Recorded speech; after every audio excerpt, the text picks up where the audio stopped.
Welcome to another watch party. Thank you for joining this evening. First and foremost, thank you for the love in the chat. And also, I apologize in advance because somehow or another I hit AM instead of PM. And as someone who has a job that is during the daytime, I don't know what I was thinking. So I signed into the studio. I was like, oh, that's not correct. Let's fix that immediately. So thank you for stopping in and joining me for our Throwback Thursday. Throwback Thursdays are new to the channel. We're going to probably keep it a little lighter on those days, a little family friendly, a blast from the past. We could go as far back as the golden age of Hollywood, 1930s or 40s, all the way to our beloved childhood in the 80s and the 90s. So hopefully this is something that you can, tap into, turn on the TV. If you still got kids that are up or young people around, you can introduce them to something that maybe they haven't seen. And so tonight we are watching The Neverending Story. So thank you so much. Thank you to Burgundy. I haven't seen you in a minute, friend. Hello. And to Sweet November, who found the DVD, whose sister found the DVD while packing to move. Okay. Ironic and iconic. Okay. That is what this is giving us tonight.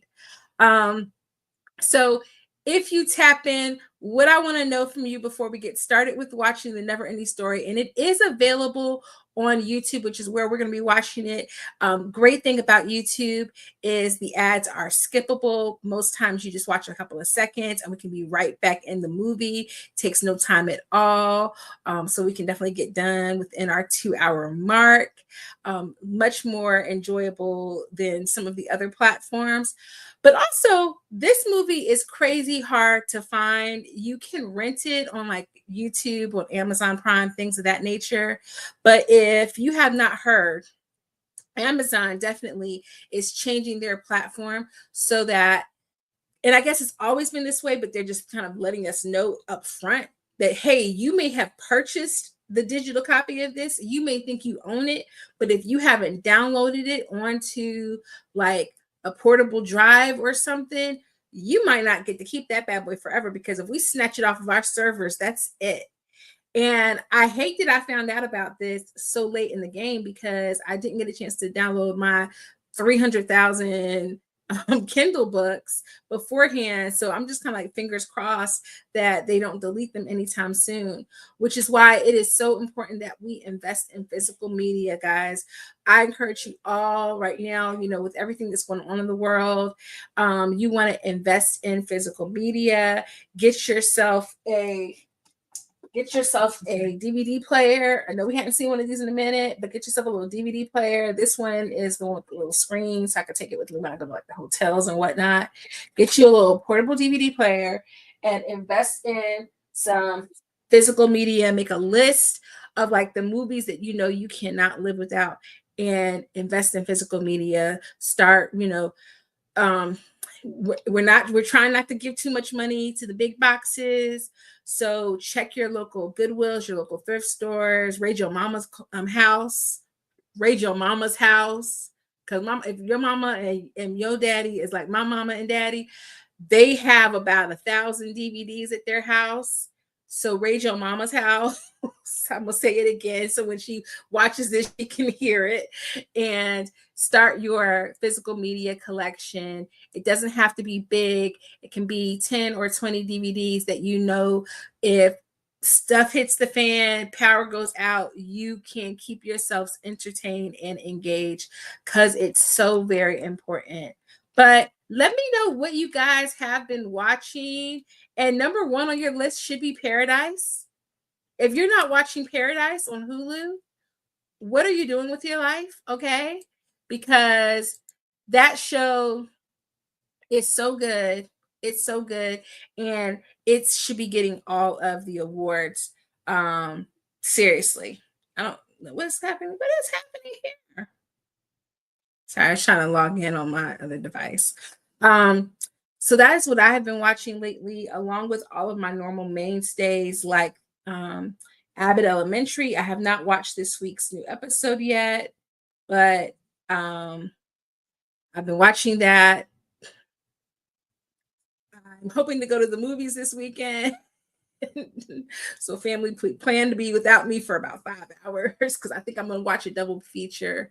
But yeah, that is what I have been watching. So let me know in the comments what you have been watching. And don't forget to hit that like button. Don't forget to hit subscribe if you're not already. Feel free to share out the video. Like I said, this is our chance to kind of get together, to bond, to come together and watch something together. But even if you can't watch it, you could just simply jump in the chat or come back later into the comments and just share your love of this movie if you've already watched it. Wednesday night is typically for films that I had never seen. I'm not going to say we're never going to watch some unseens here, but I started with something that I definitely know well, and you're just going to have to deal with me and how I'm about to be a blubbering mess while we watch this movie, okay? Because I'm going to be a mess. I'm going to be a mess. I do have some major news. I don't remember if I told this to the channel yet, but if you watched my 10 most anticipated movies of 2025, one of the movies on that list was a Pharrell movie. He already had Piece by Piece, which came out last year. Wonderful animated film, by the way, if you haven't watched it. But he also had a coming of age story that was coming out this year, set in his hometown of Virginia Beach, starring Halle Bailey and Kelvin Richardson.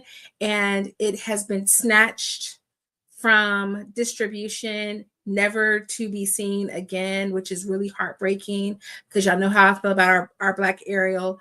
And so that is not coming out anymore, which really breaks my heart because it really was my most anticipated movie of this year. In other major news, of course, yesterday we lost Michelle, or we found out that 2 days ago we lost Michelle Trachtenberg. And last night we found out that we lost Gene Hackman. I hate to say, because the old people always say that deaths come in threes, and I hope that nobody else goes from here.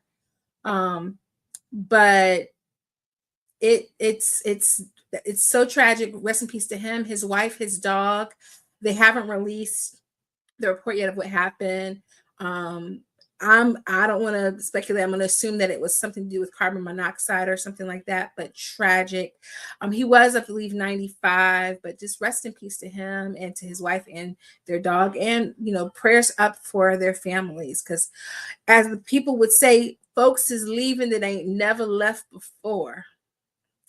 Okay. Hey DJ Thumb, what's up? Oh my God, these studio contracts are insane. Let's talk. We're gonna have to do a talk about it. We're gonna have to do a talk about it one day, because it really is insane that these creatives write scripts, directors get on board, whole films. The film was done.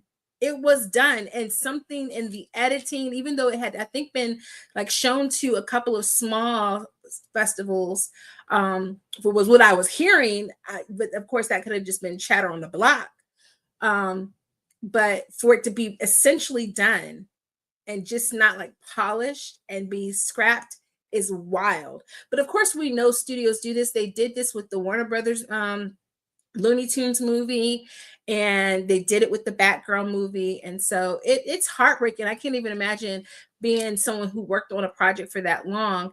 And a lot of times their contracts, they might get an upfront pay, but then there was a pay attached to the release of it, and they don't get to see that money at all. And that to me is really, really heartbreaking. Really, really crazy. Really, really crazy.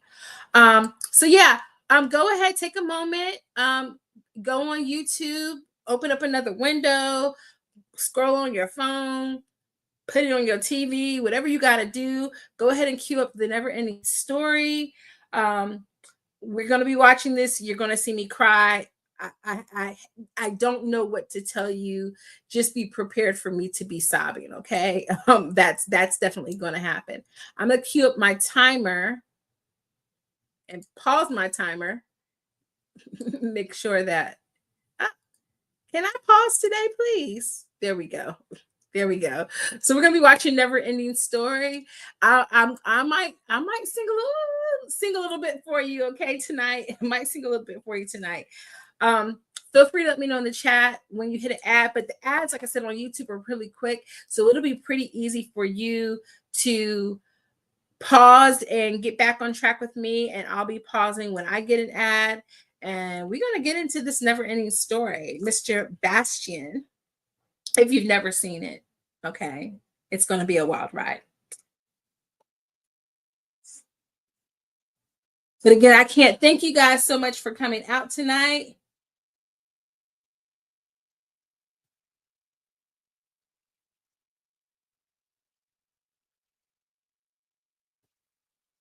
There we go.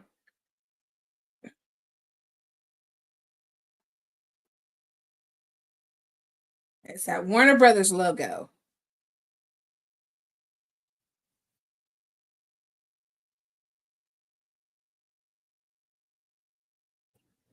I feel like a Twitch streamer whenever I have my purple headphones on.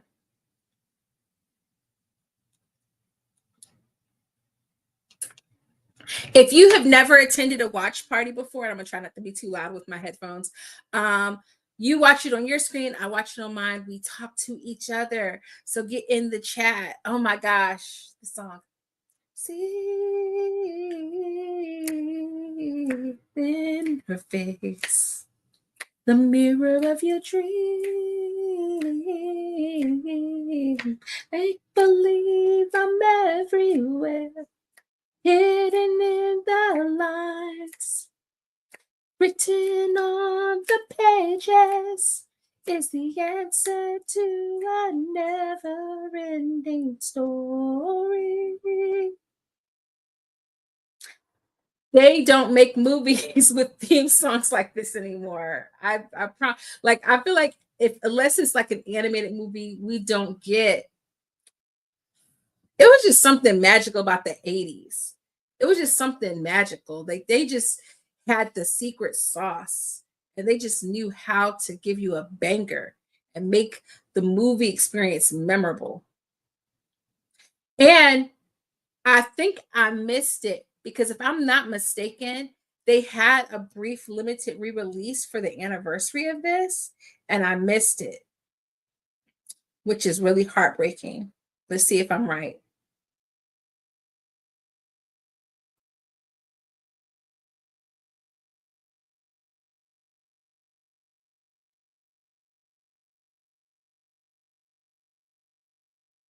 You see, I came appropriately 80s decked out with my Prince shirt.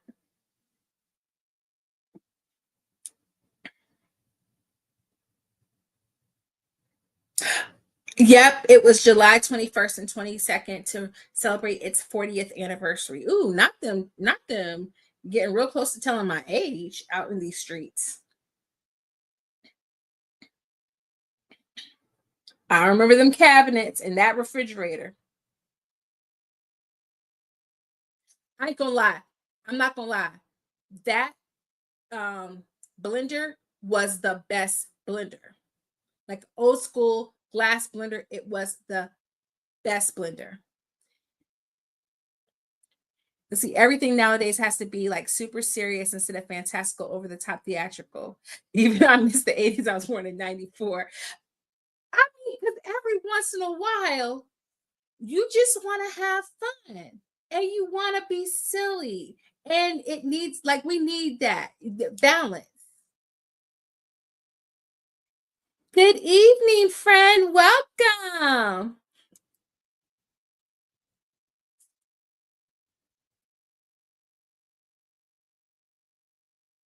Now he getting that Sankas.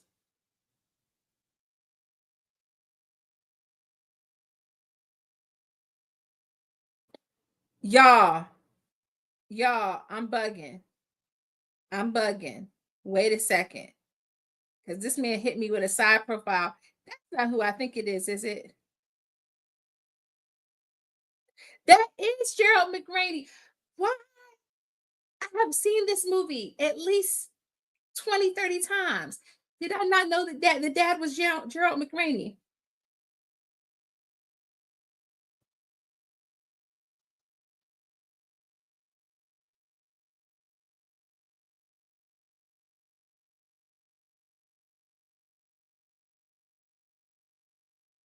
Y'all remember doing that stuff with your fingers, like trying to bend your fingers together?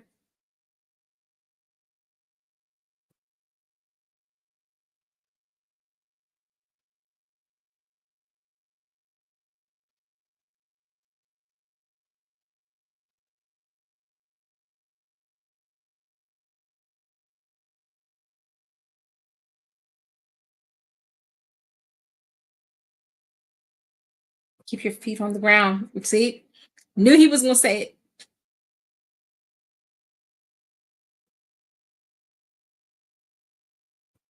Bastian looked like he 2 seconds from cussing his daddy out.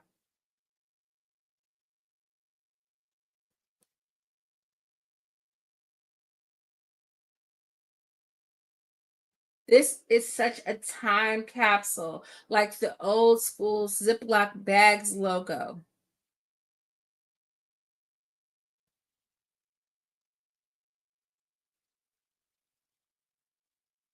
And he's eating bread. I miss bread. Hey, Daphne. This movie is so good. It is. This is a good movie.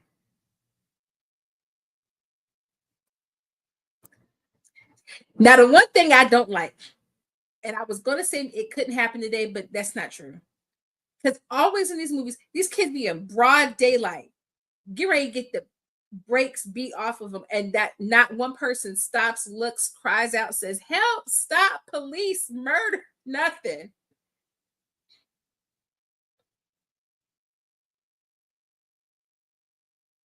Not they call, not they called him a mama's boy, and his mama died. Y'all, not they clowning on him because his mama died. I never noticed that.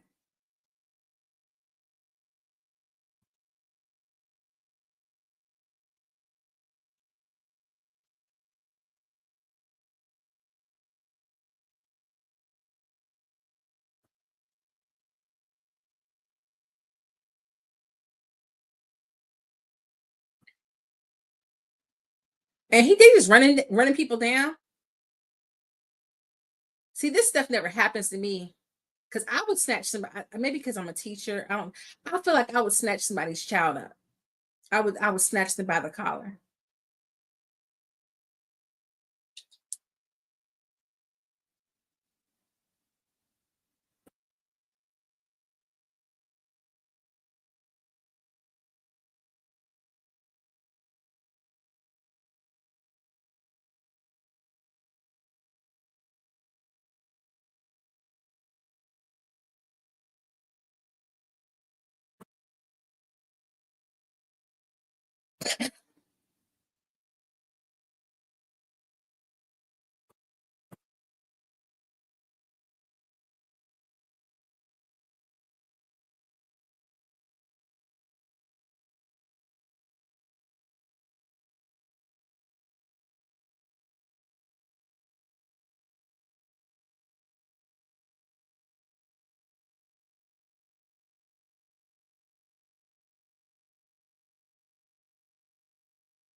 Bastian misses his mother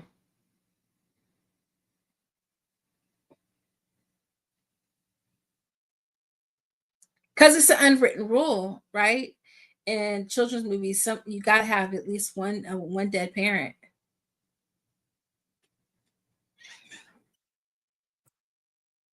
Good evening. And I love your name, you too.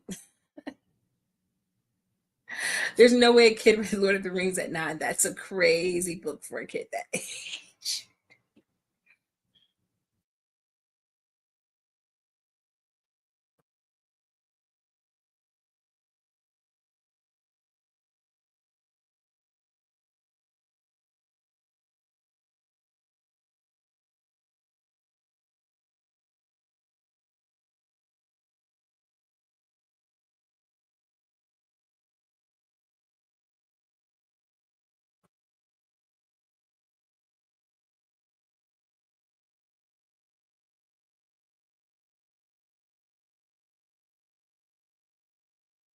It's like saying, don't touch the red button.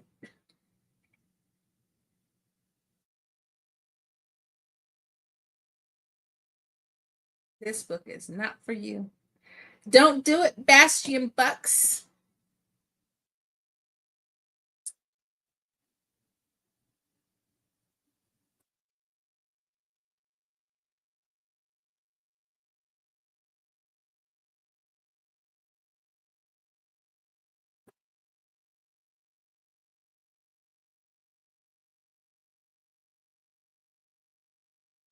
What I would not give to have like a limited edition copy of the book that looks like that version. Oh my gosh. Oh my gosh. I was. Thank you. Oh, wait a second. I got a commercial break, guys. Hope you didn't get one just yet.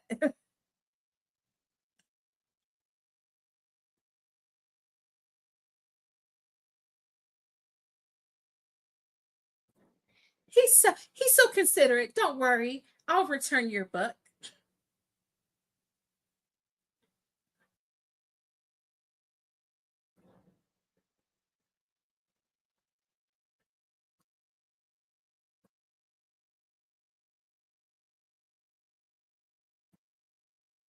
First of all, the architecture of this school is beautiful. Okay. After this, all of the schools are very cookie cutter. I feel like maybe up north, you still have some schools that have like variations, but I know in the south, all of the schools have the same like three designs. But this is a gorgeous school. But the fact that this boy knows how to finagle around, finesse his way around the school like this is crazy to me.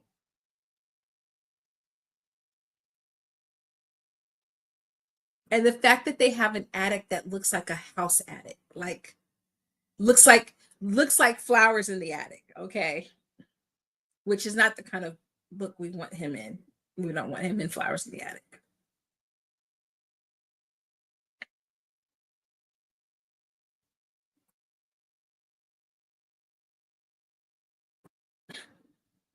Bastian pulled that gym mat, but there were chairs in that attic. He set his tail on this dusty gym mat instead of grabbing a chair. Such a boy thing to do.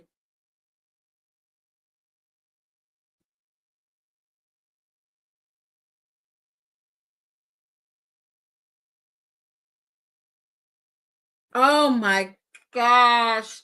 The alliteration and the imagery in those lines is so gorgeous. And you just know if kids are reading this at like 9 and 10, then they would have such an appreciation for literature by the time they get to me. It's so pretty.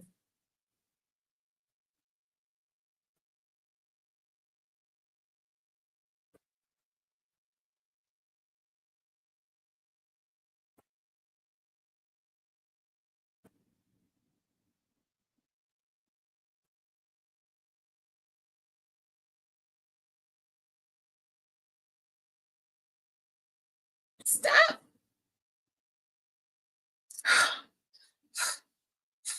They almost got crushed.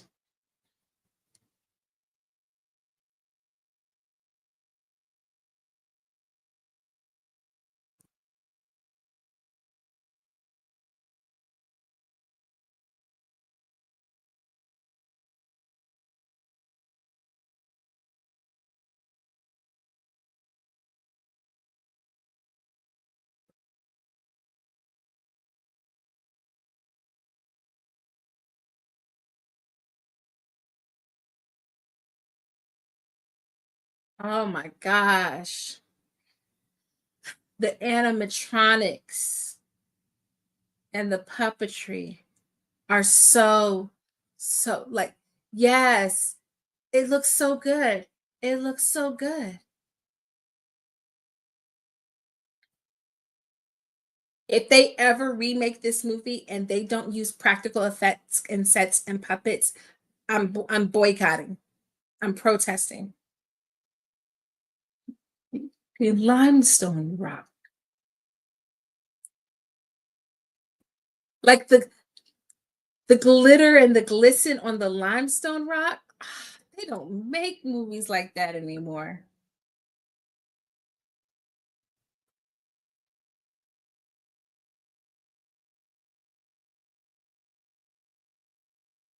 I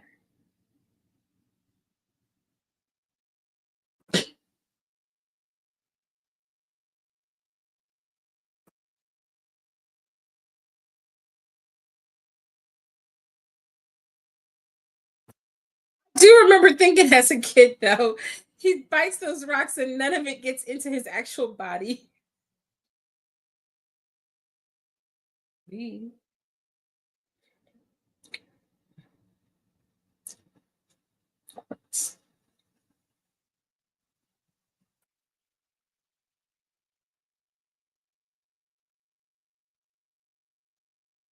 How amazing is it that in the writing of the book and in the making of the film, like adding that character in there, knowing how kids are fascinated with rocks, right? Like, what kid didn't have a rock collection, didn't love going to like gem mining and like the Natural Museum and collecting rocks?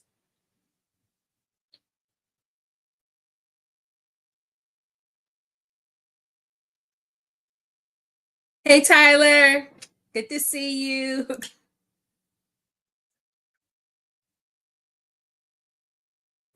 Now, should I tell the giant snail that I like to eat escargot, or should I just keep that one to myself?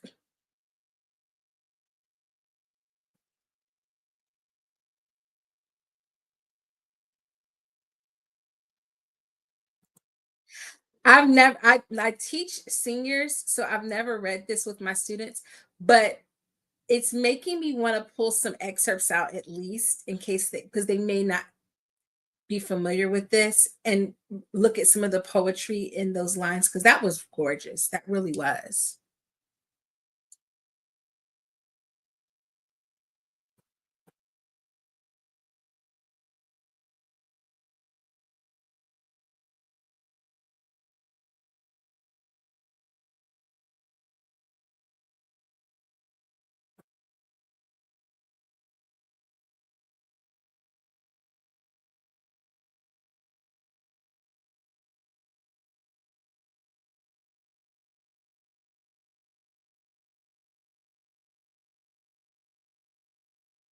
Oh my gosh, this is so gorgeous.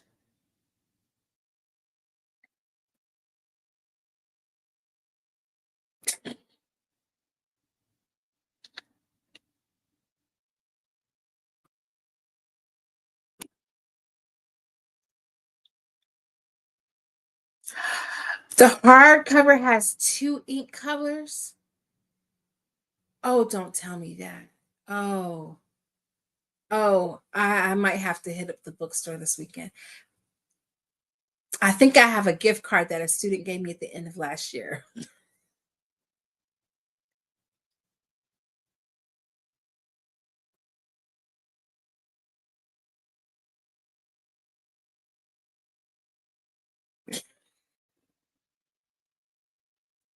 You can't tell me Turbo did not steal that idea from this.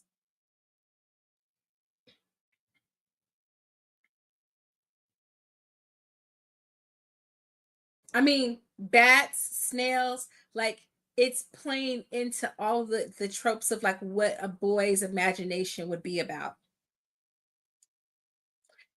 Hey Matt, the movie is on YouTube and we're at the 18-minute mark. Because it's not free anywhere else. So definitely watch it on YouTube.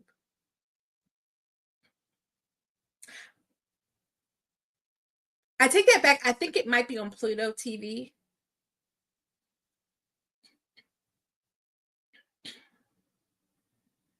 Run! Oh no, commercial break.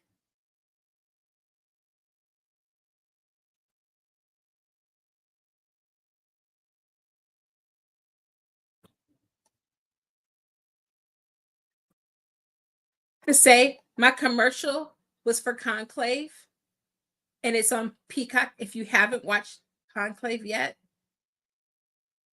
your face is going to look like this the whole time you watch that movie, because they are saying some wild. It's like, we talking like this at the Vatican? What is that?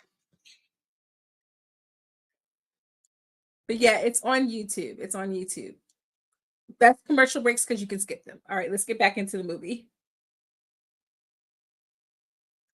Run, rock fighter, run. Nothing is going to get you.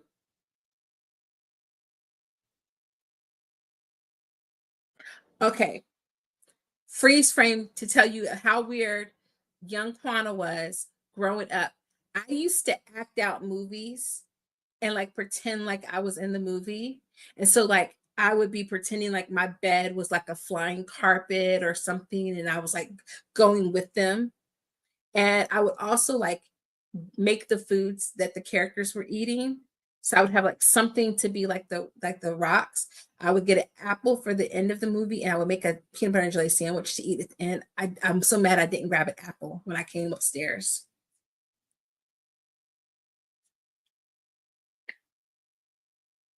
Oh, it's so pretty.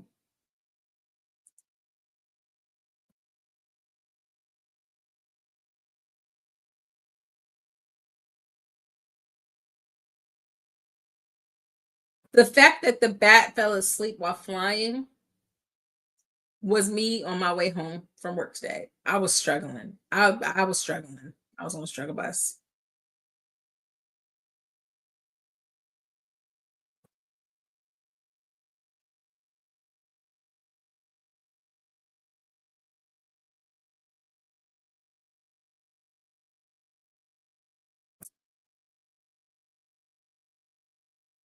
It's so gorgeous. It's so gorgeous.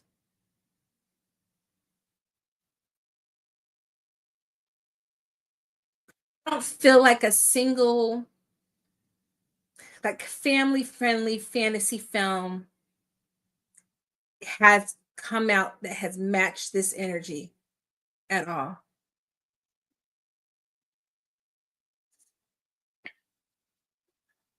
Oh, and look at Moses God.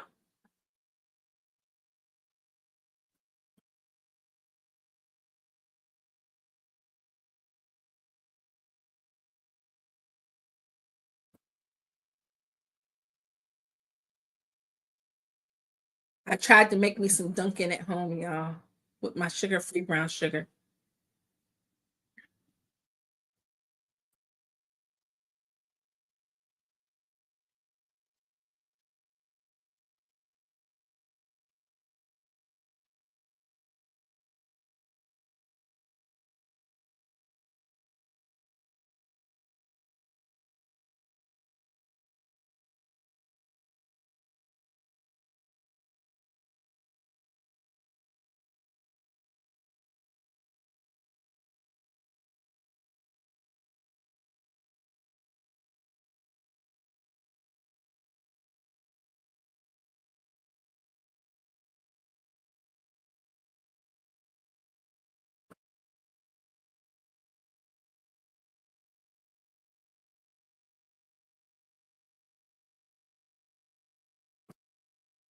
Look at these characters.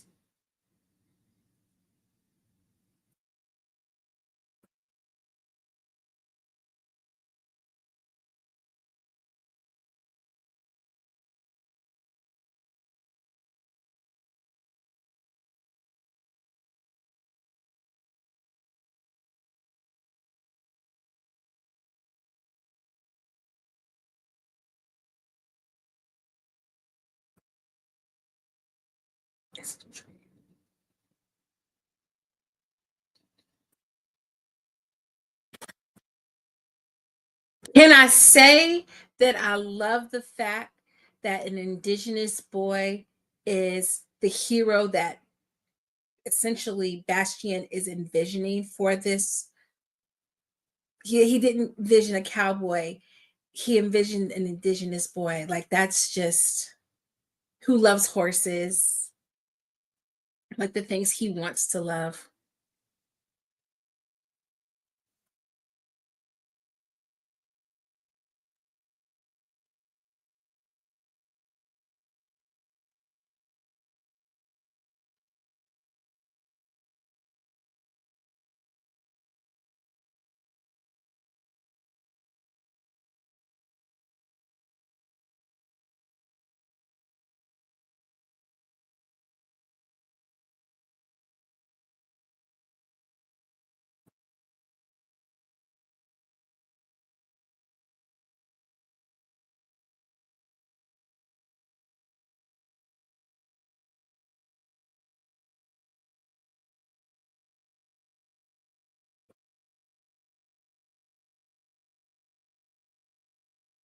Mhm.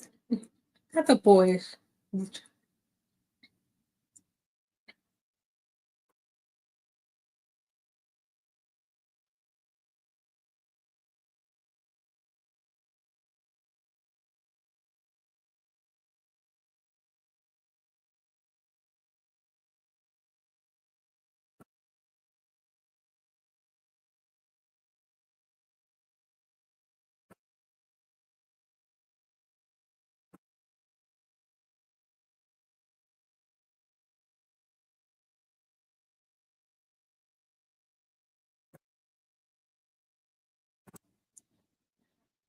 Atreyu had an excellent hair care regimen.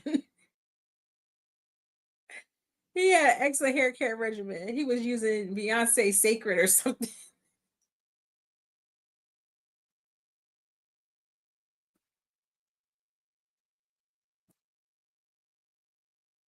Now,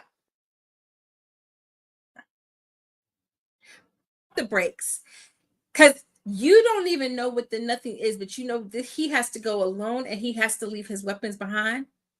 Sound like a scam to me.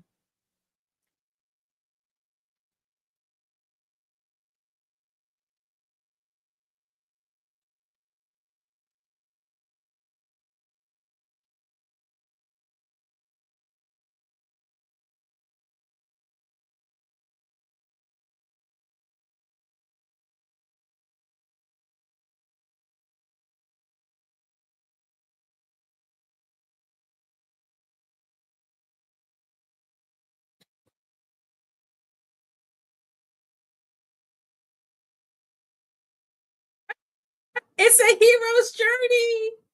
I love a good hero's journey, y'all.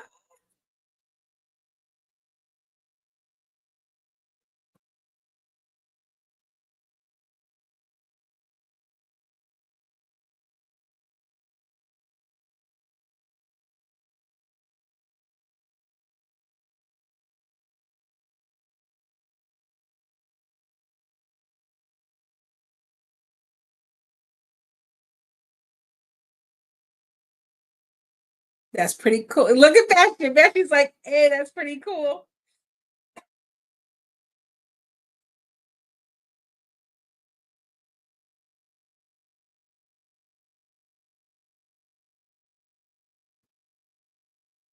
Oh, they all, they all have, well, he's carried all their hopes and all of their dreams. And he doesn't take care.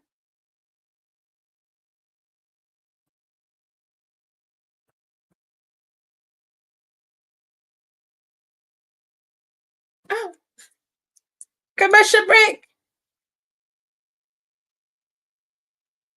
All right, commercial break and skip. Again, I can appreciate that we can skip through our ads.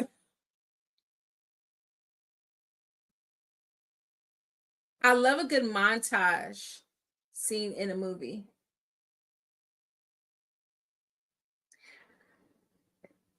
I'm not gonna lie. I'm likely getting off of here when we're done, and I'm going to see if I can figure out where to buy the soundtrack. And I'm not just downloading. I'm gonna see if I can find a copy of the album because yeah, I kind of want this score. I kind of want this score for my album collection now because it's pretty good. It's pretty good.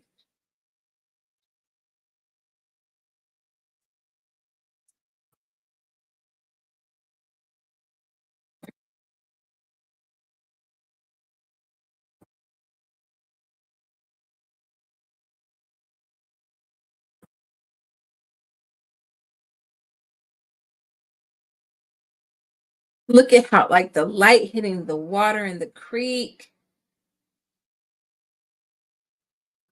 Tax.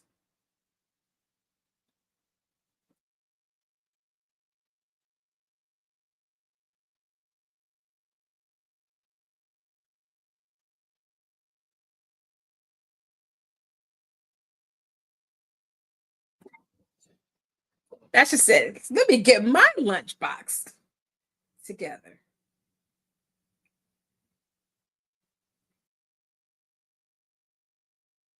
Oh, what I wouldn't give for some bread right now.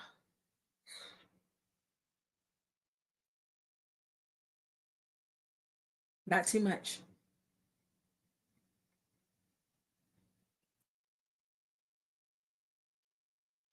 Because he said, I'm finishing this book in one setting, and I've been there. Like, we're reading this book all the way through. It's going to take me some time. So let me save some food for later.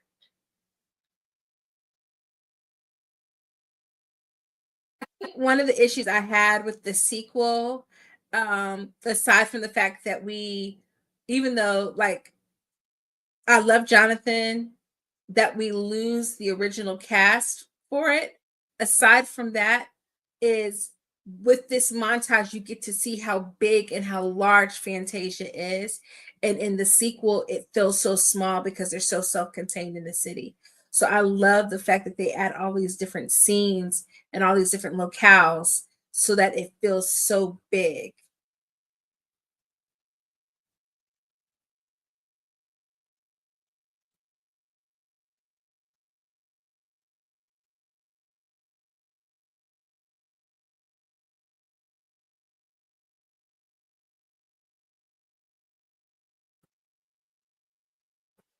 Y'all, I'm not.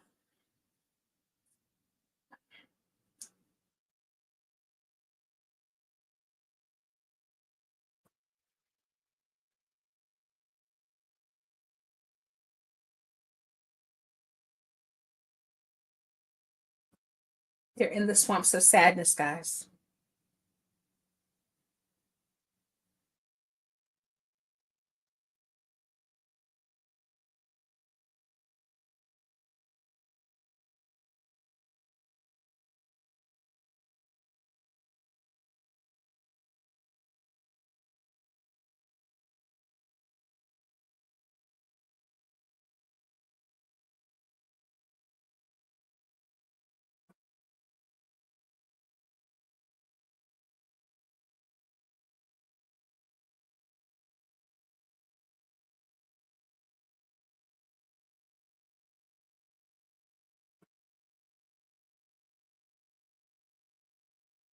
See, Bastian has to deal with his grief.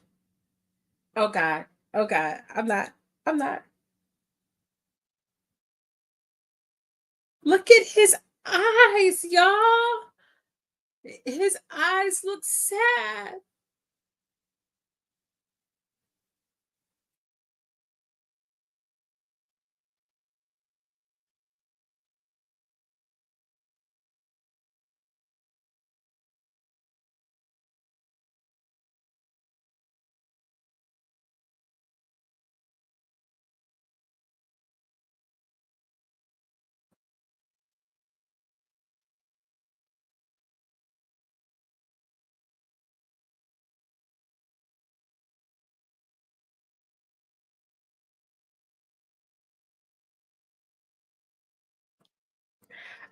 I'm not promising nothing. I'm not promising nothing.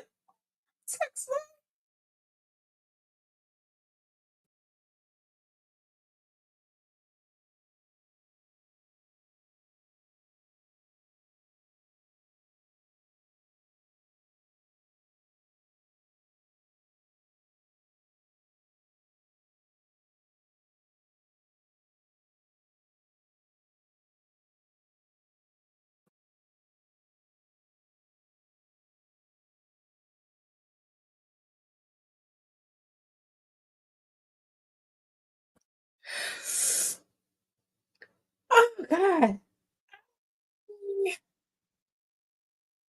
This is why we're strong today, because we were watching this when we were kids.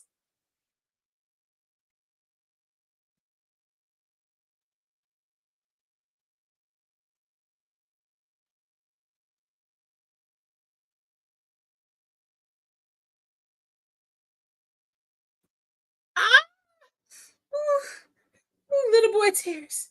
Ooh.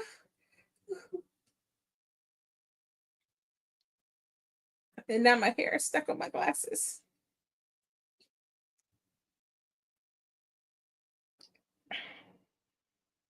Oh, Artax. Artax, why did you have to sink into the swamp of sadness? You were a real one.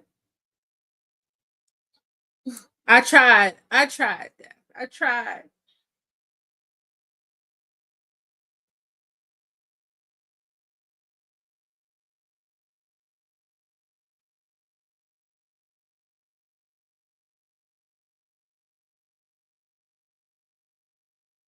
I never realized how early that happened in the movie, and that we were really already like really locked in with the Treyu and Artax, that it really like hit us deep.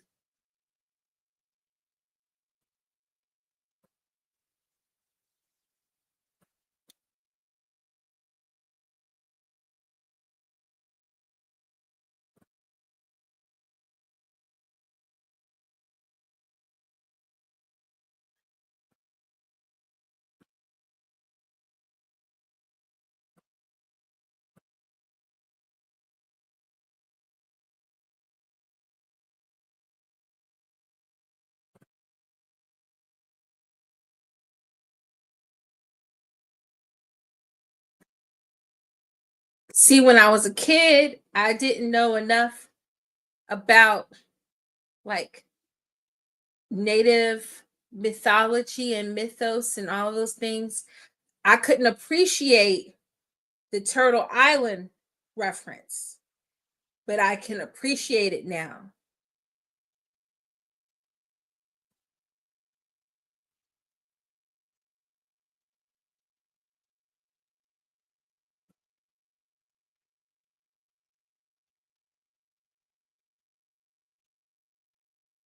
Not gonna lie, when Atreyu get ready to snap and he get ready to crash out, I that's one of my favorite parts of the movie.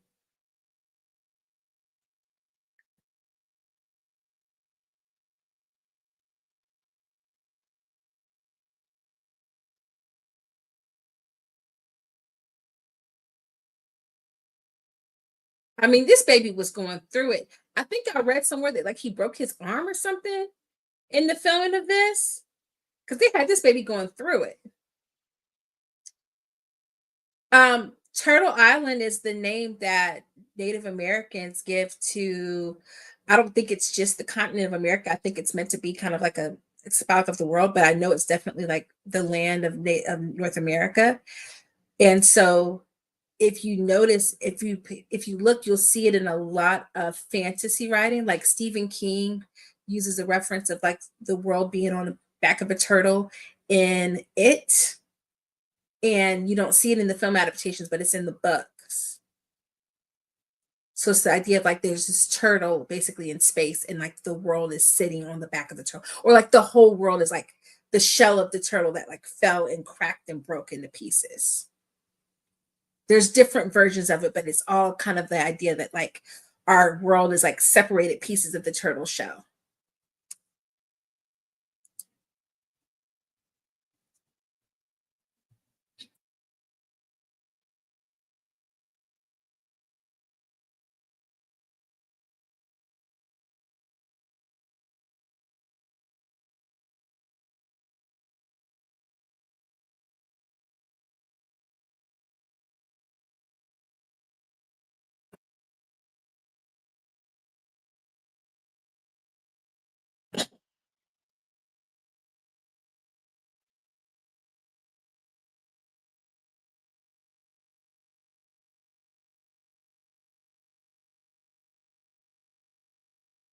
said he don't care. I've been around for thousands of years.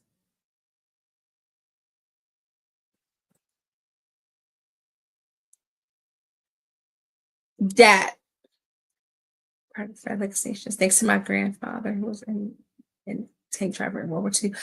Nice, amazing. Thank you, Grandpa, for your service and your legacy.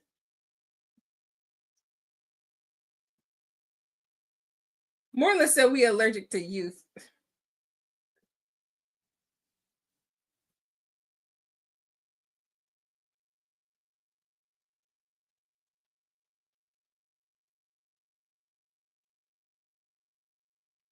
He's like, I can't die. I'm immortal.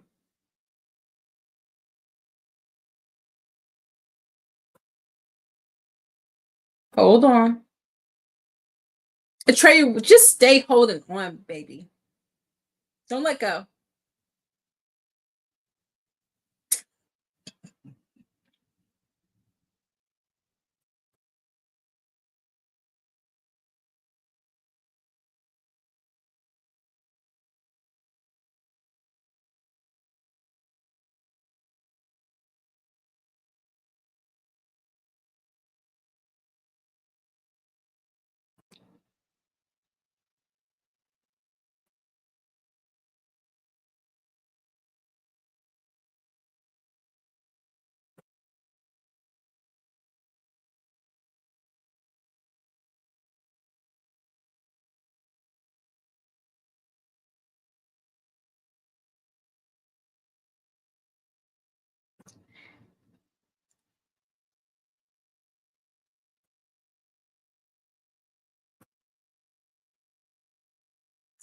And him rubbing his shoulder in that scene is, if I'm not mistaken, part of that real injury that he received because he kept falling. And when he landed that time, he actually like messed up his arm.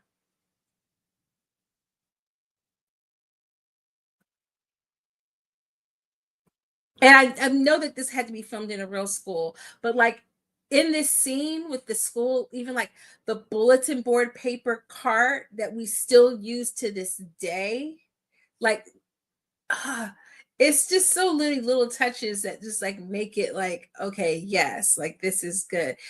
Now, why nobody knows that this boy is here? It's beyond me. It's beyond me. That's one that I brought up, and the other one was in the Korean War in Vietnam. Wow. Yeah, almost all the men in my family have served in the service in some way.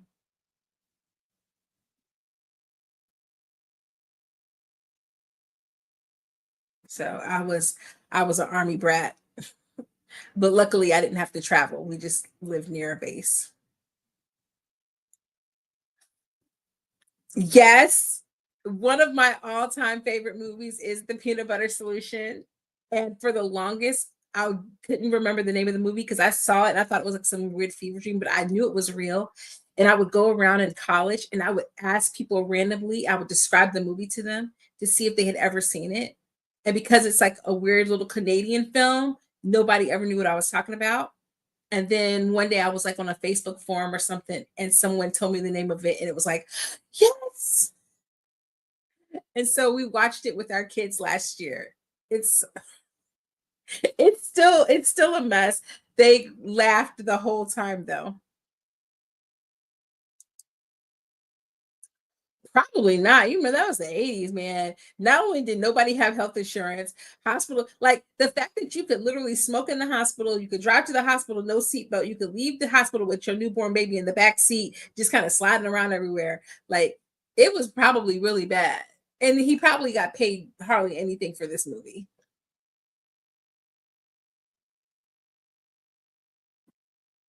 Okay. We might have to do a throwback Thursday. I don't know if it's going to be right away, but we will have to do one with peanut butter solution because not enough people have seen the craziness of that movie. I would take it upon myself to share that with the world.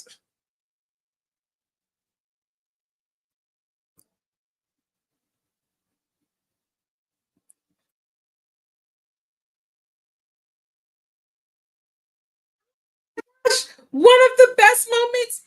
in history of film. Gumwork almost got him, boy. Gumwork almost got him. Oh, let's freeze for a second. I got a commercial. Let's just take a moment. We're at the about the halfway mark, or maybe not quite halfway, but we're getting close.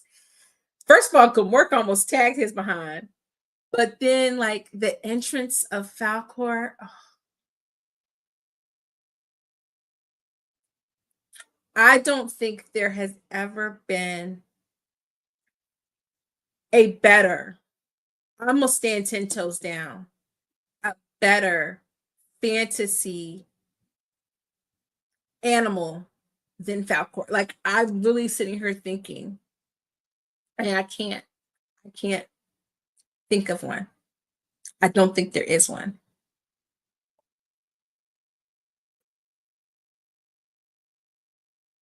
Bastian said that wore me out.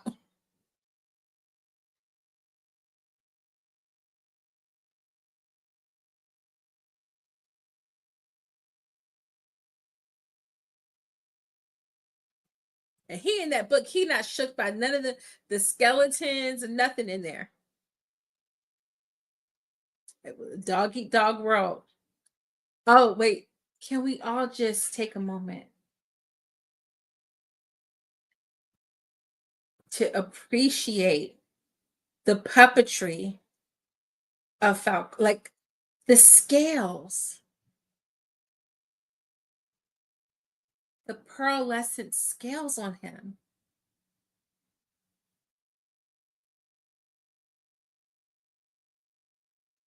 And the fact that they made him look like a dog so that he looks like cuddly and sweet and kind, but he's still a dragon. He's got fur, he's got talons, he's got scales.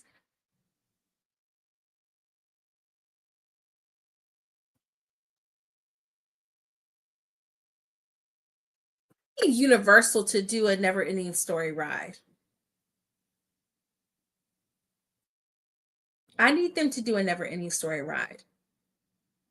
It could be like Soarin', where you're like on Falcor and you're like going, like flying through Fantasia. It could be something like that. Going somewhere?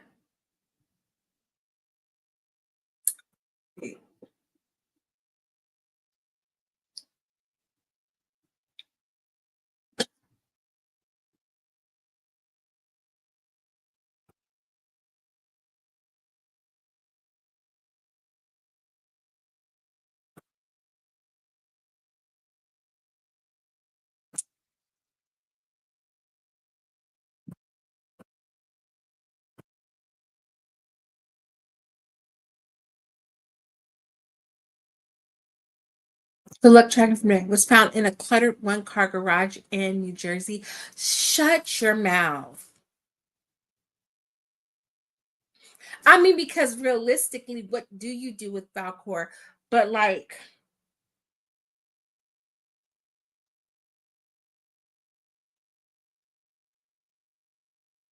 oh my gosh, like the tongue to the side and all this.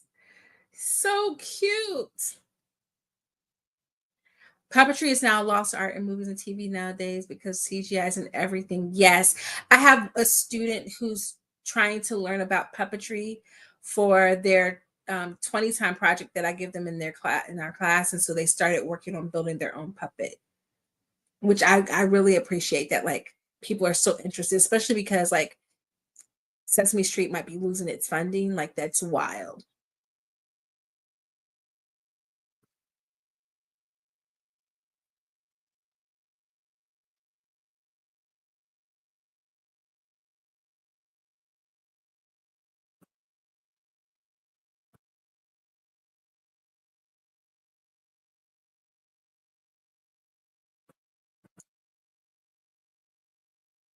We'll find you. I wasn't afraid of getting a tattoo because I would get Falcor.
Oh, right.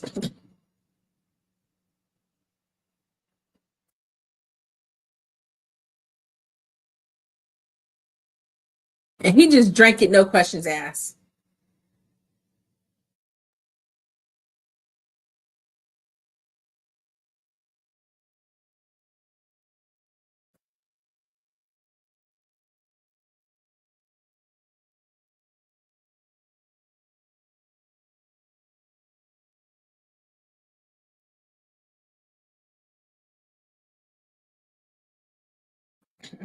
To the right place.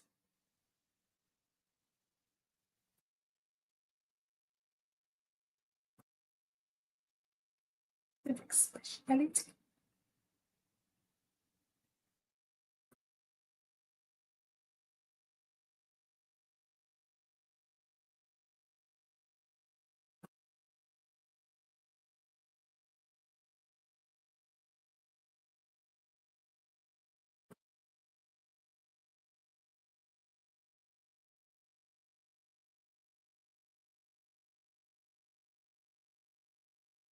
What now? I will say this. I don't appreciate. They must know that we're watching this movie because it wasn't this many commercials yesterday.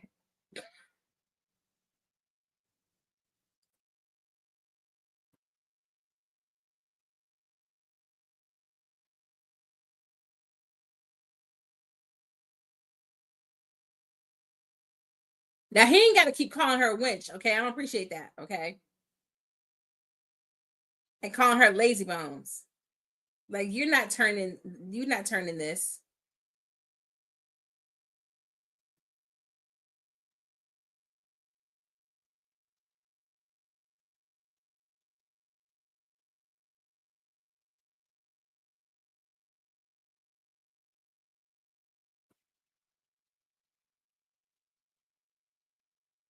So for all that, Atreyu could have just picked him up and walked him on over here. But for the plot, for the plot, we have to go on this little journey.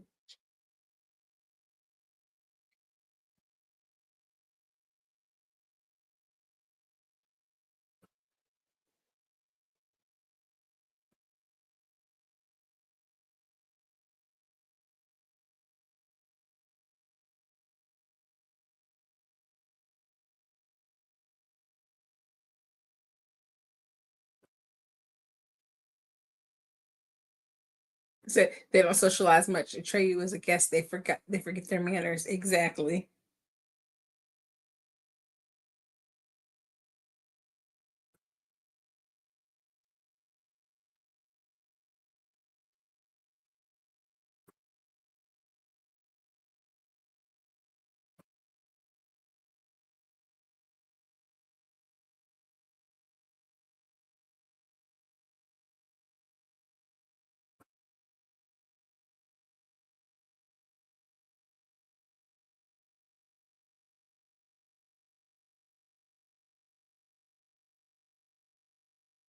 Not him enjoying seeing people getting blown up.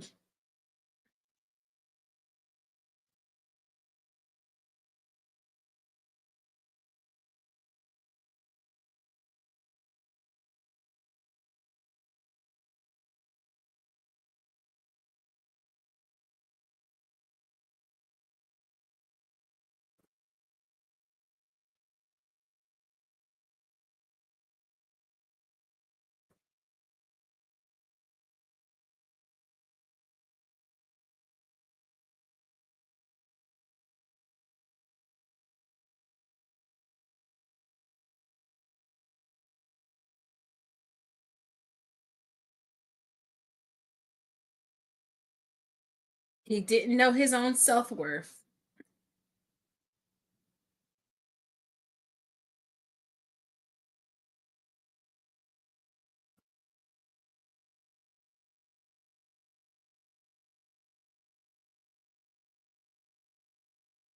Don't be scared to try you.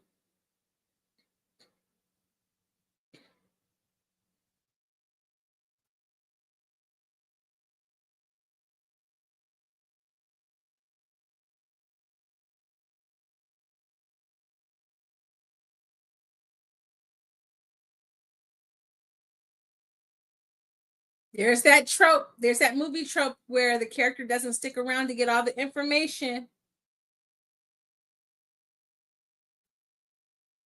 It also tells us that he's going to make it through the first one, but he's going to have some struggles with the second one.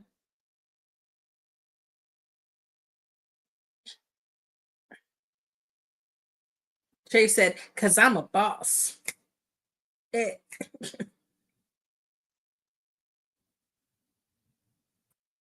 You can hear like the music from The Good, the Bad, the Ugly. Down, down, down. Like he's ready.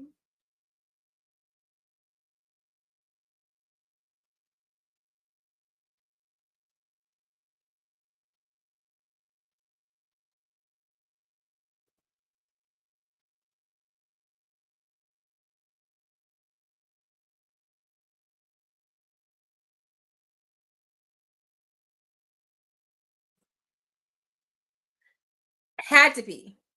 Had to be.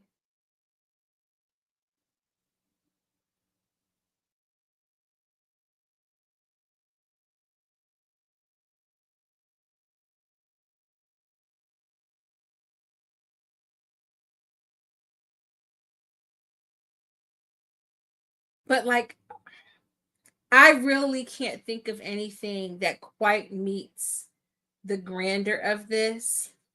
Now, they didn't have to make them sphinxes with their nips out.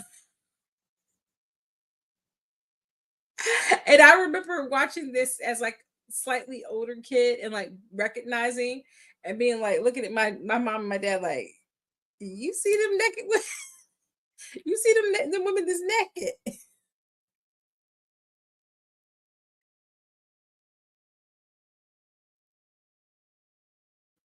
Oh, they fried him up. Ron Atreyu, you're worthy.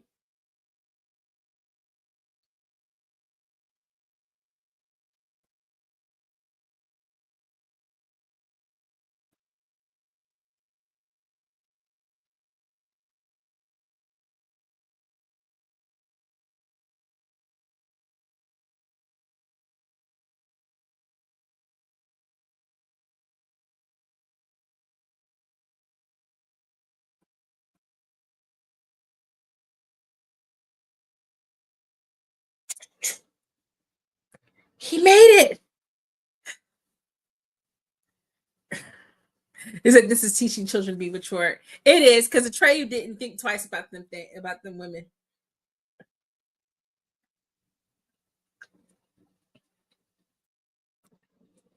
And considering some of the stuff I was watching as a kid, that should not have shocked me at all.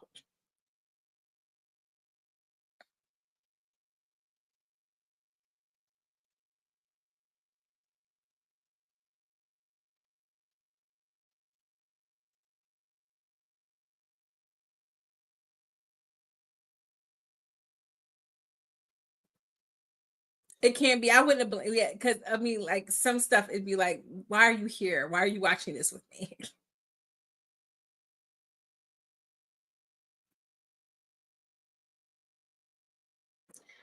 Falcor is just so pretty.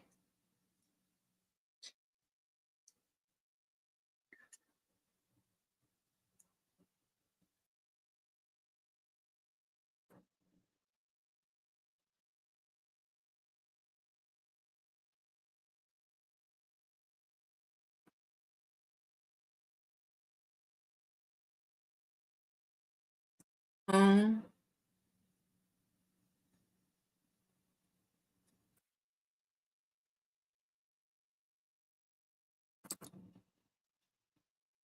this is a journey of maturation. The world is adult and children must become adults. It is. It is like the ultimate coming of age, the ultimate hero's journey, the ultimate like confrontation of grief. So many layers. 41 years old is this film. Okay. Okay.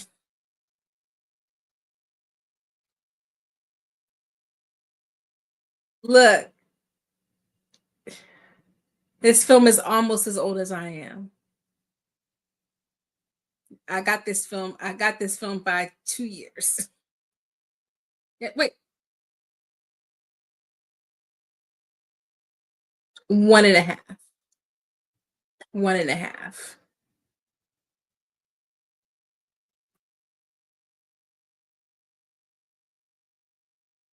I don't remember what Atreyu sees when he looks in the mirror. Does he see Bastian?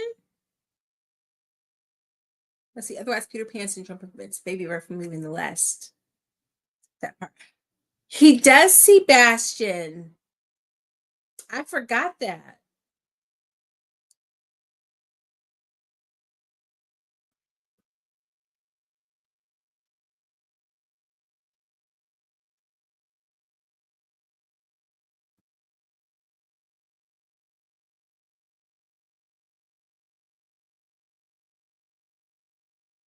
You just gonna throw the book, Bastian.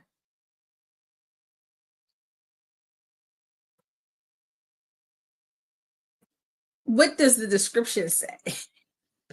Did it say your name? Did it name drop you? Because not a lot of people running around with the name Bastian Bucks. So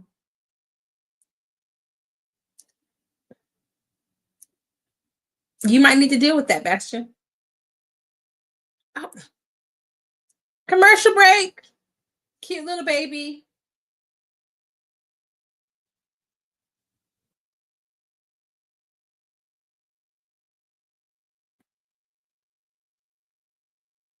Everybody been talking about that little robotic cat theater. I just got a commercial for it.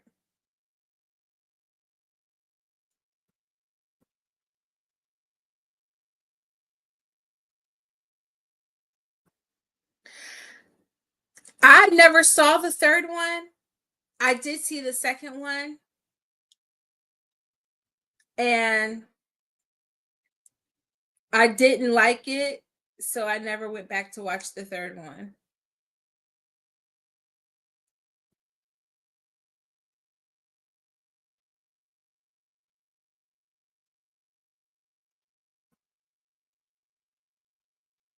I couldn't get down, like they recasted everyone, and I just could not get down with that.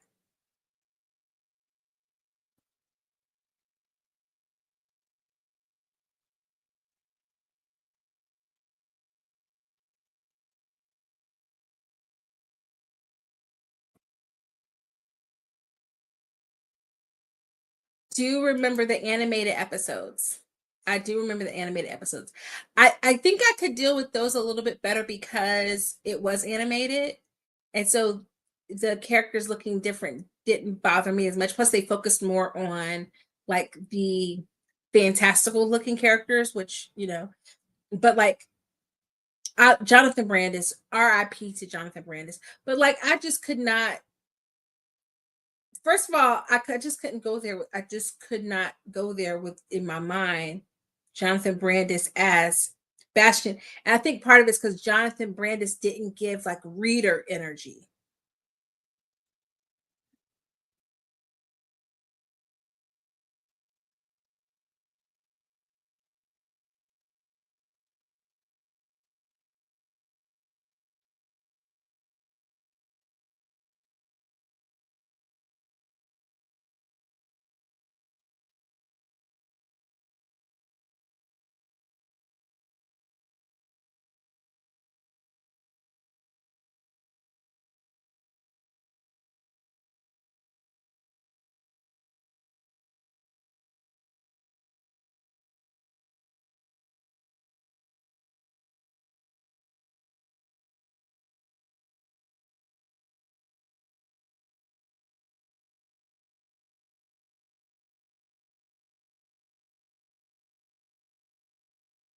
Fantasia.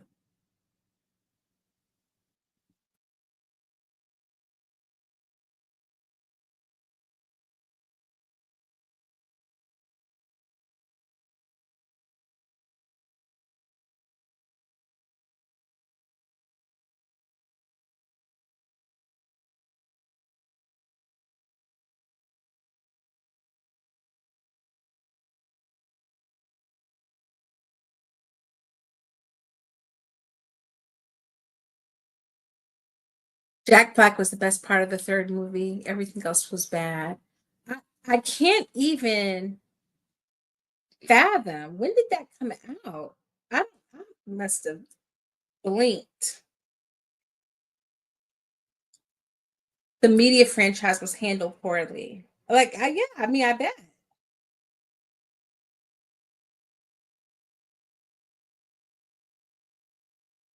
Now, if I look up this movie and I realize I saw it, I'm gonna feel stupid.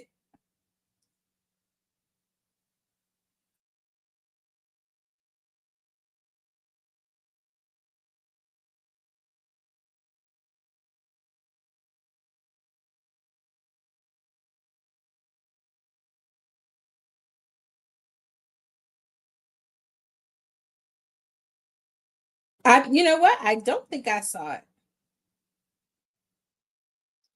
This was Jack Blackman before he was like doing his serious tip. Okay, I mean, I don't know. I don't know.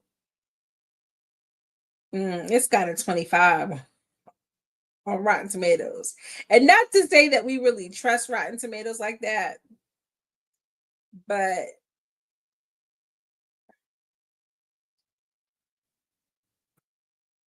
I don't even know if this one has, oh, it has an 84%, as it should. As it should. Like, if you've ever been on one of those rides like Soarin' at Disney, like this just is, it's just scream. And I haven't been to Universal in 20 years, easy. It's just screaming for a Universal ride, like Falcor, riding Falcor through a 4D experience kind of vibe. She had such a wonderful name. Um, the green screen on that storm outside the window, though. I vaguely remember him in The Cable Guy. I that was it was not one of the movies that I really was locked in on, but my husband loved that movie. It was one of the few movies he owned when I first met him because he's not a big movie head.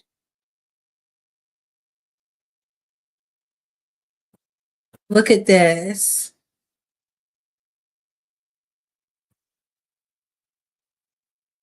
They have something similar to that ride I was talking about at Legoland, and it's like a ride you're riding through the Lego movie. This would eat. This would eat. This would be so good.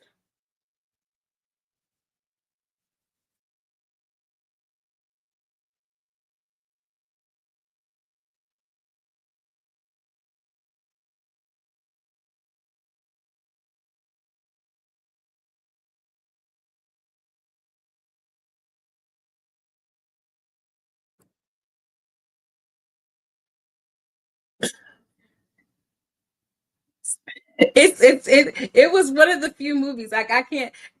I have to like keep my movie collection from him. Oh, we have a commercial break, and this time it is a commercial. March 4th, Daredevil Born Again.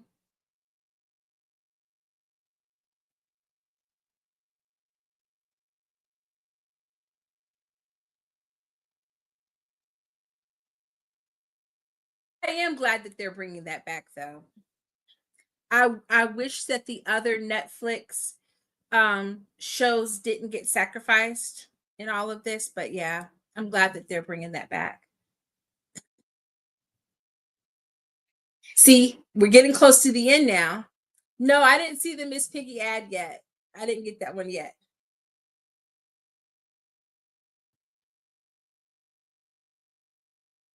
Even remember him being like when him washing up on the shore. I don't know how I remembered him getting to the part where he finally gets to confront Gamort.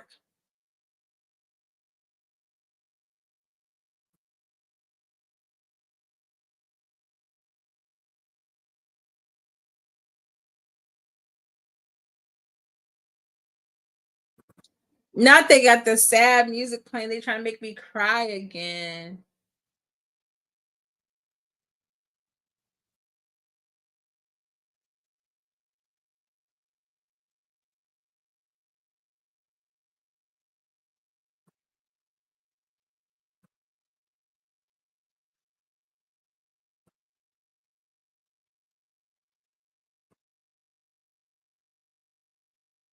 Is this when he runs into the rock biter first?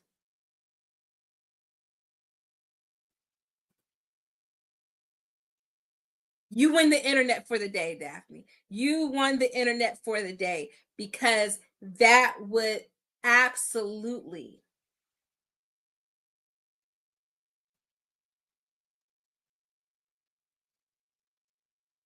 like Kermit as Atreyu, Robin as Bastian.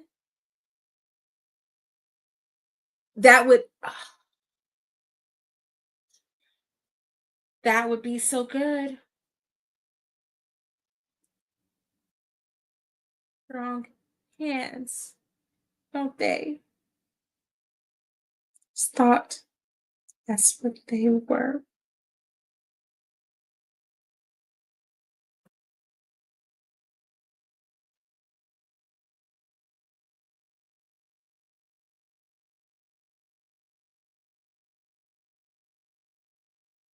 Look at the tears that they did on his eyes.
Miss Piggy would have to be the Empress.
Miss Piggy as the winch as Urkel.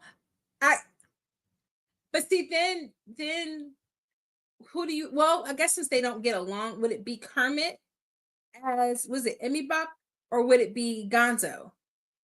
That's or I feel like they would just do Bunsen and Beaker though. But that would be good though. That would be good though. They could play multiple roles, but I feel like they would just probably use Bunsen and Beaker.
Oh my gosh. You said subvert expectations in casting. Illuminated manuscript pages on the walls of the city are, I mean, it's just,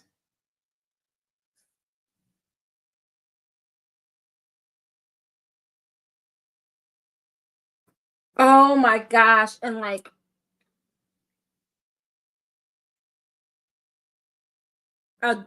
for the time period that this came out, oh my gosh.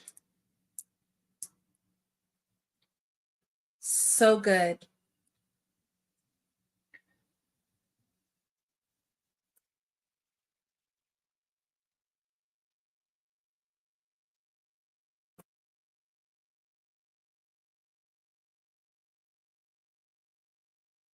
People who have no hopes are easy to control.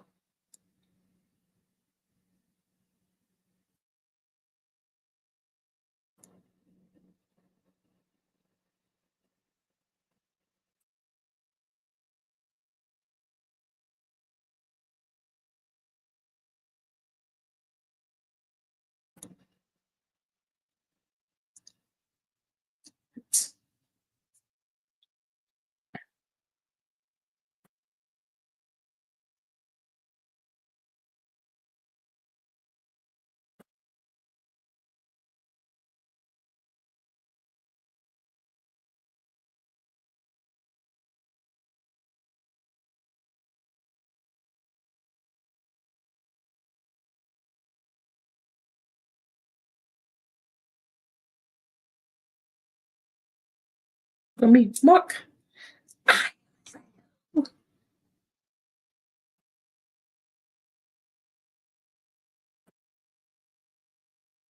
Oh,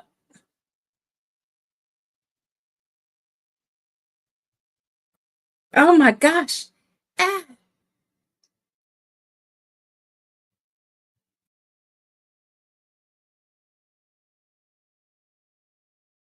Yes, we are at the boy talking to the wolf. And he just slayed him. He just slayed him. Is the nothing pack me an arcade machine?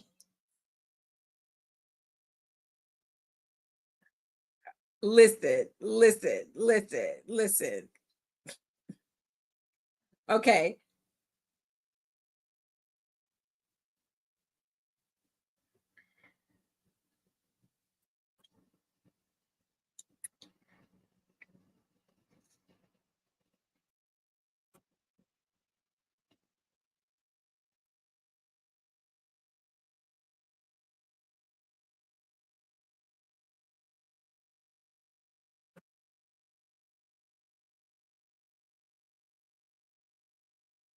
It's like, wait a second.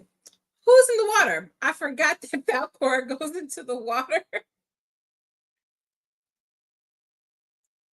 Yes, welcome back, friend.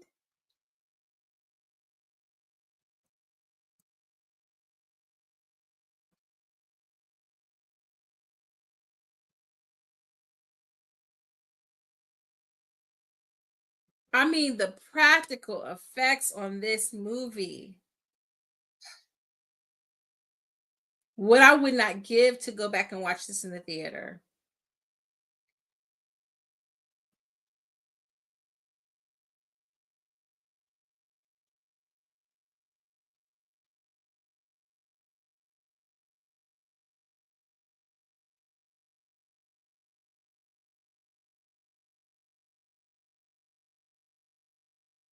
I wonder how much it would cost at my theater to do a screening of this, and just like open it up to whoever wanted to watch it. Just so I can go see it.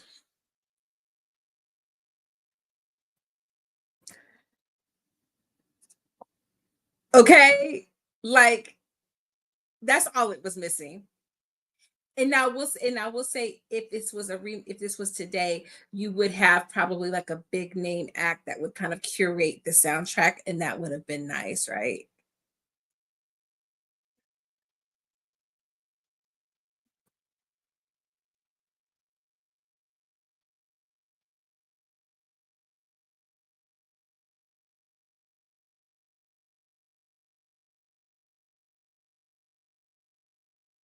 They just flying through space.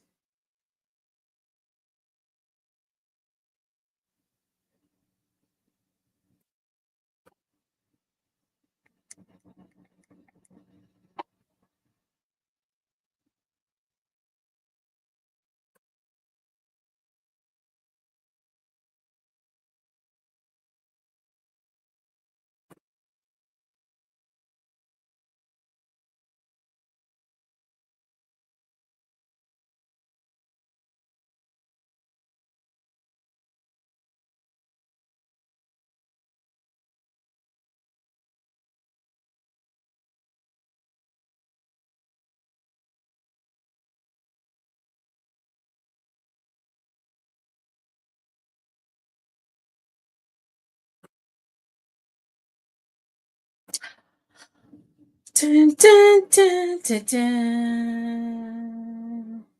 Dun, dun, dun. Dun, dun, dun.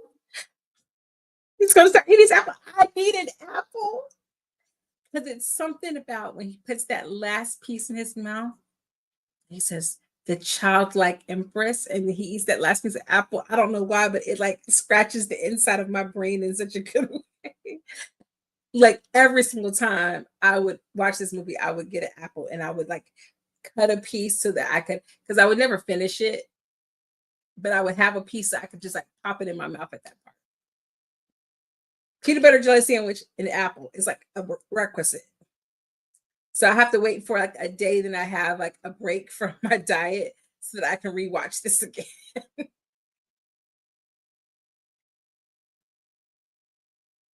Oh, the ivory tower is so gorgeous.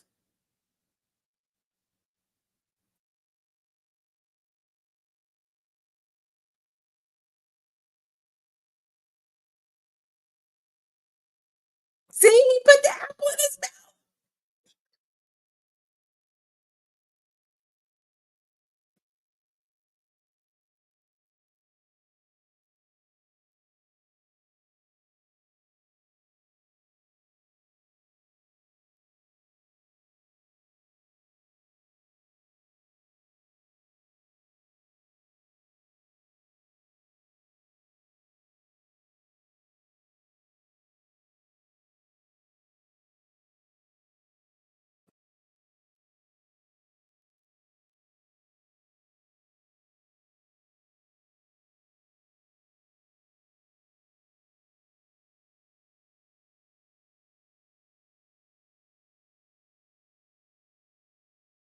Oh, guys, we're here.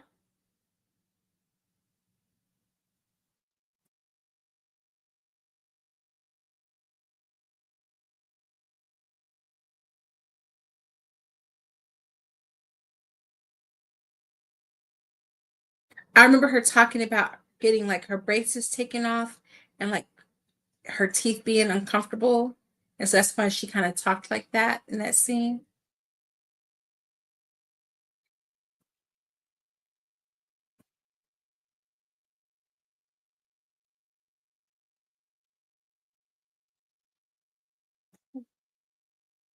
Yeah, you brought him with you.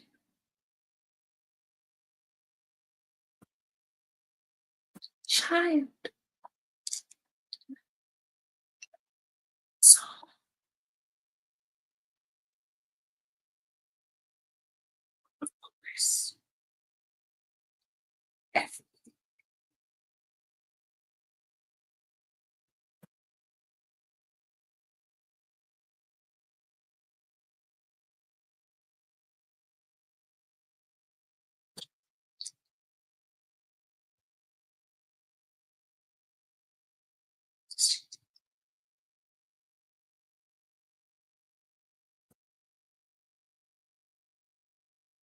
she is absolutely gorgeous.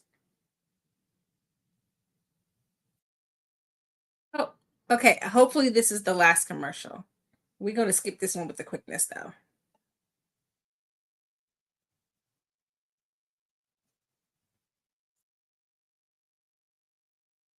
We say,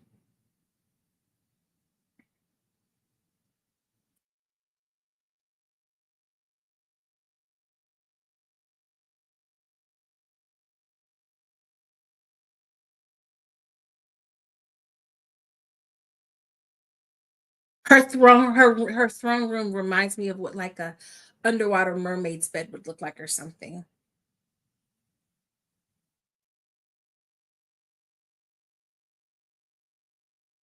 Sorry.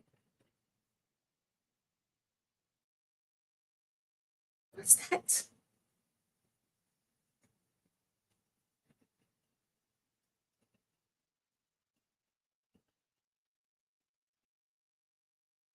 She's talking about us, y'all.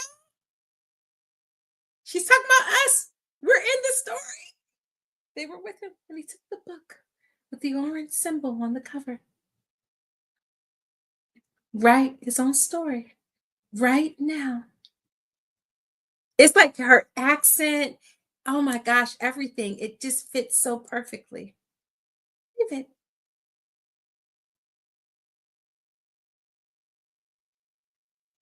boy, hurry up. This so long.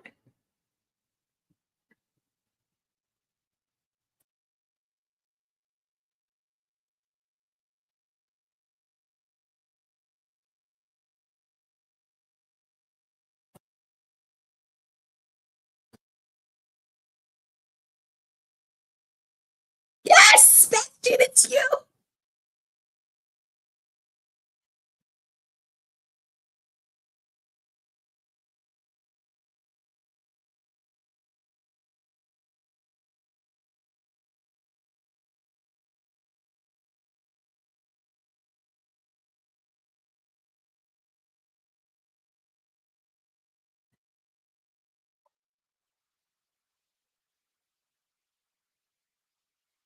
Yes.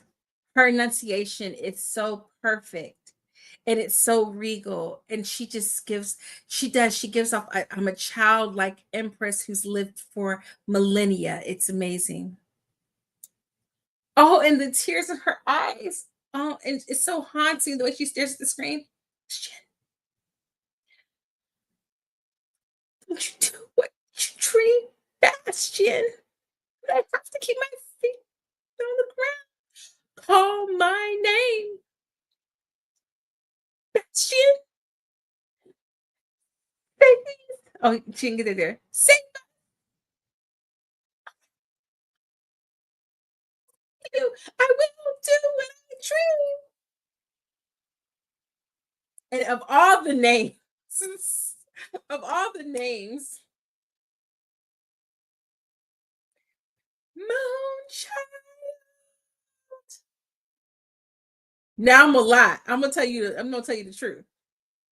It wasn't until I read part of the book and until I had subtitles that I knew what he said. Because originally seeing this movie at home, VHS, I had no clue what he screamed out.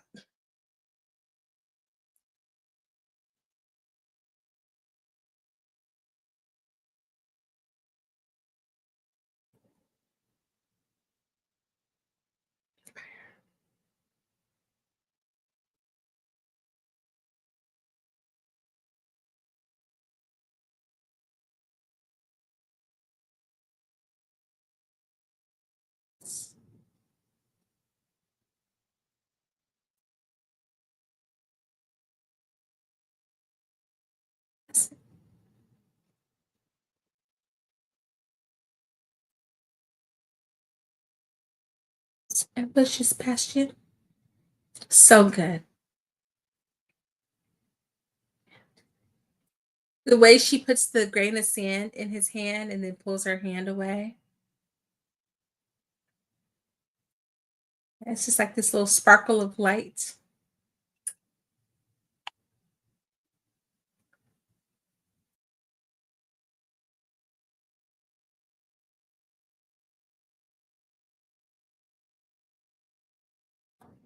Any longer.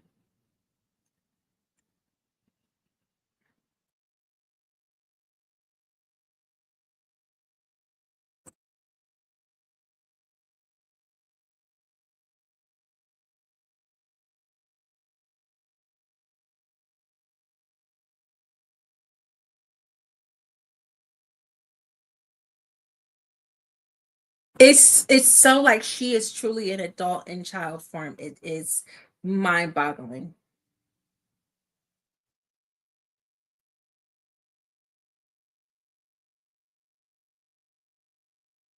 And he did right.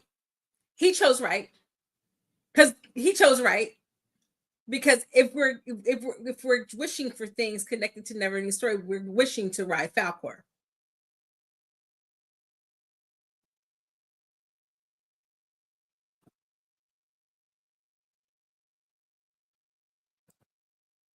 I got to see how they made this scene where Bastian went back to town riding on Falcor. It was in Trenton, New Jersey. Bastian was on a machine like Falcor, well, only half of Falcor. That's amazing.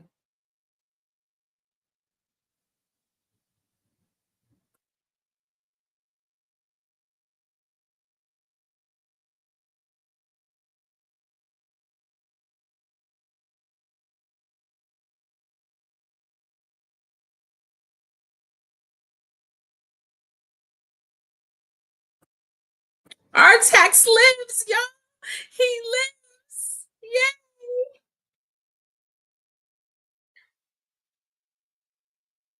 But I know Atreyu wanted to crash out on Bastion. I'm like, you took me through all of this, little boy. And Falcor was laughing like, yeah, we about to get these little boys. He's like, oh yeah, yeah. I'm about to have fun on this. Because they was messing with my boy. They was messing with my dude. So we about to get him.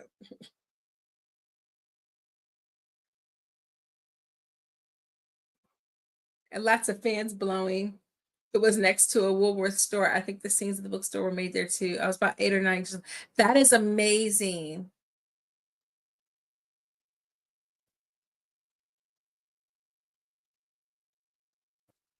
Now, here's the thought process, right? In the real world, what happens after all of these humans have seen this luck dragon flying down the street with this little boy on their back?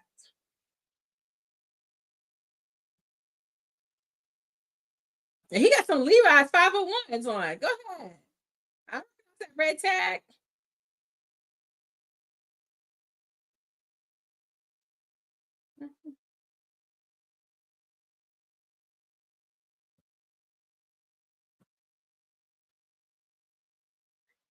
That's pretty awesome. That's pretty awesome. That was in Trenton. I love when there's a culture of a place in a movie. Cheers.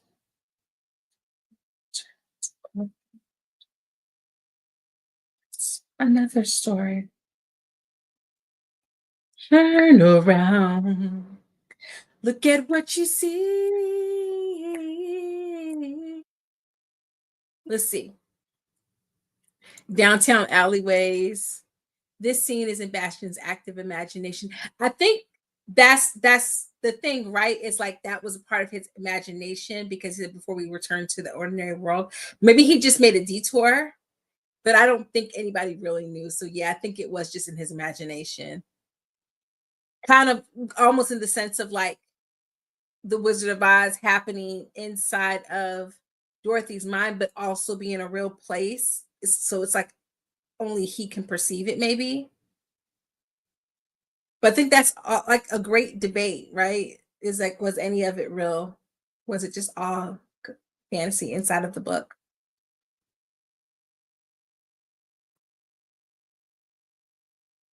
Like he learns it's okay to embrace his creativity and to keep his head in the clouds. He can grow up without losing his childlike sense. And that's a great message. Stop. What happens if Bastion meets Freddy Krueger? He gonna sick Falcor him. What you mean? To a never-ending story. Ah, ah, ah, never-ending story. Ah, story. Guys, that was so good.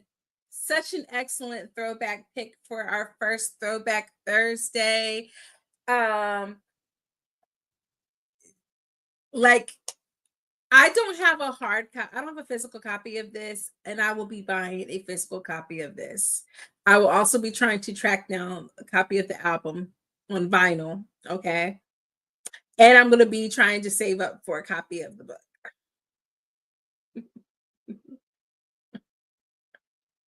Because that was amazing. I realized I feel like I've watched it at least once in the last like 3 years, but I feel like maybe I haven't because I don't know that I appreciated how beautiful this movie was as much. This was so beautiful, so beautiful. And I love a good 90-minute movie. Like, movies don't have to be long to tell a good story. Every movie doesn't have to be 2 hours long. They don't all have to be 3 hours long. You need an intermission, but they won't give you one. So now you got to hold your like this was amazing. This was fun. Yes, yes. It does. Don't threaten me with a good time, okay? Don't threaten me with a good time.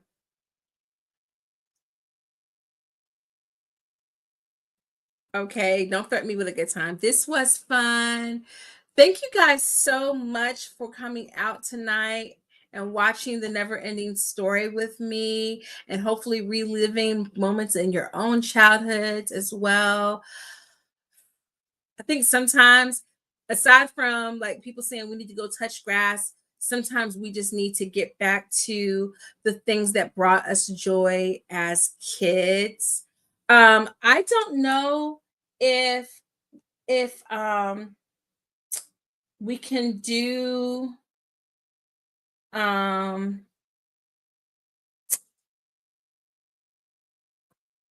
I don't know if we can do peanut butter solution next time as a throwback. Let me see.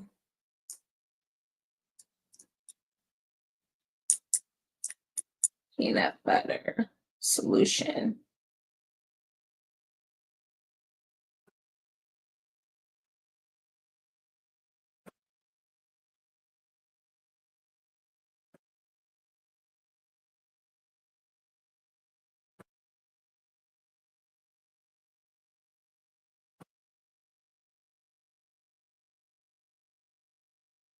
Mm.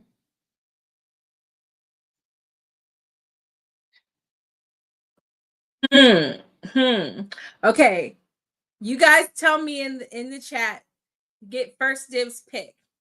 The peanut butter solution, which if you've never heard of the peanut butter solution, a quick synopsis is without giving away anything. A boy has a supernatural encounter that leads him to a special concoction that changes his life forever. But it's wild. It's wild. Somebody definitely wrote it while on an acid trip. Or I see if we wanted to do something a little more in the vein of I saw it was on there. Hopefully it's going to be on there because we're almost in a new month, guys. So we might be losing some of our options for next month. But or the Breakfast Club. So peanut butter solution or Breakfast Club. So PB or BC. Let me know in the chat. PB or BC, which one do you want to go for? And I will say I see some versions of peanut butter solution that are available just on YouTube without ads that people have managed to put up. But both are good options. So Breakfast Club.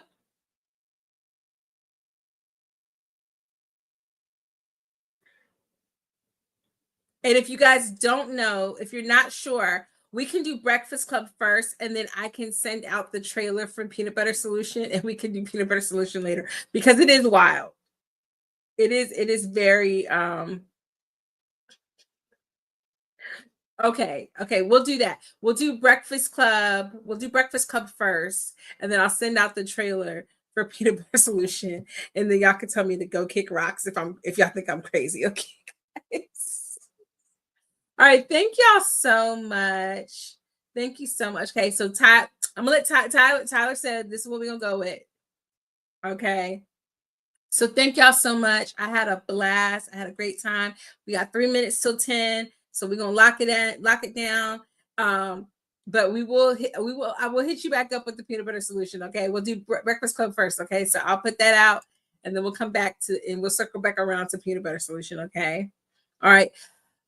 Happy Friday Eve, everyone. We almost made it through another work week. Take care of yourselves. Go touch some grass. Go do something childlike. Go read a good book and enjoy. And I will see you guys next week. Next week, we are watching Flight 7500 on Wicked Wednesday, and then Breakfast Club on Throwback Thursday. But if you Mayfair Witches, join me and the ladies for our final discussion, the season finale of Mayfair Witches on Monday at 7:15. Okay.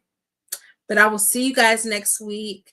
Breakfast Club, 8 o'clock. Set your alarms, okay? Bye. Yes.